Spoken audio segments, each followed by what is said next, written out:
Assalamualaikum warahmatullahi wabarakatuh.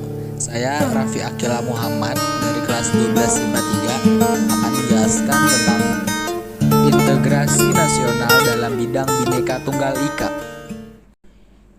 Integrasi nasional dalam bingkai Bhinneka Tunggal Ika. Kebinekaan bangsa Indonesia. Kebinekaan adalah realitas bangsa yang tidak dapat dipungkiri keberadaannya atau mendorong terciptanya perdamaian aman kehidupan bangsa dan negara. Karena sudah pasti bahwa negeri kita adalah negara kepulauan dengan beragam etnis, suku, dan ras di dalamnya. Oleh karena itu, kebinekaan harus dimaknai masyarakat Indonesia melalui pemahaman multikulturalisme dengan berlandaskan kekuatan spiritualitas. Artinya perbedaan etnis, religi maupun ideologi menjadi bagian yang tak terpisahkan dari sejarah bangsa Indonesia. Kemudian pentingnya konsep integrasi nasional. Integrasi berasal dari kata bahasa Inggris integrate yang artinya menyatupadukan, menggabungkan, mempersatukan. Dalam Kamus Besar Bahasa Indonesia, integrasi artinya pembauruan hingga menjadi satu kesatuan yang bulat dan utuh.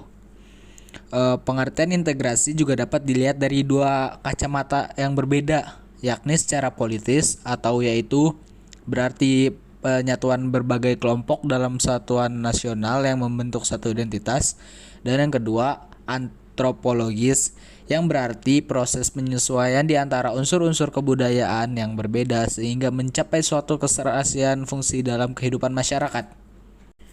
Kemudian syarat keberhasilan integrasi sekalian kebinekaan. Beberapa kunci dari syarat keberhasilan suatu integrasi negara menurut Kemendikbud adalah bahwa integrasi nasional bangsa Indonesia berarti hasrat dan kesadaran untuk bersatu sebagai suatu bangsa, menjadi satu kesatuan bangsa secara resmi dan direalisasikan dalam satu kesepakatan atau konsensus nasional, atau sebagai contohnya adalah Sumpah Pemuda.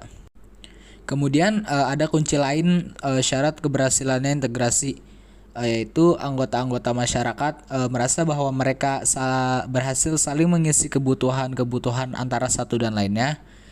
Terciptanya kesepakatan atau konsensus bersama mengenai norma-norma dan nilai-nilai sosial yang dilestarikan dan dijadikan pedoman.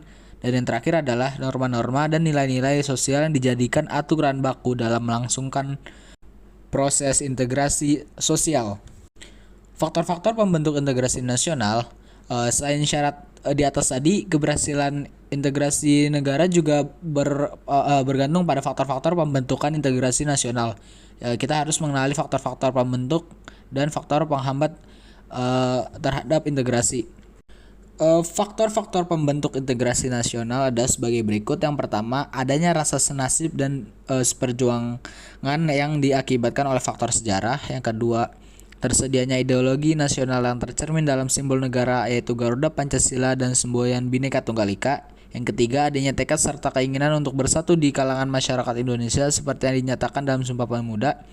Yang keempat, terbentuknya ancaman dari luar dan menyebabkan munculnya semangat nasionalisme di kalangan bangsa Indonesia. Yang kelima, penggunaan bahasa dan lain-lainnya. Faktor-faktor penghambat integrasi nasional. Sementara itu, faktor penghambat integrasi nasional menurut tim Kemendikbud adalah sebagai berikut. Yang pertama, kurangnya penghargaan terhadap kemajemukan yang bersifat heterogen. Yang kedua, melemahnya toleransi antar golongan. Yang ketiga, kurangnya kesadaran dari masyarakat Indonesia terhadap ancaman dan gangguan dari luar. Dan yang keempat, adanya tindakan terhadap ketimpangan dan ketidakmerataan hasil-hasil pembangunan. Sekian dari presentasi saya. Terima kasih. Wassalamualaikum warahmatullahi wabarakatuh.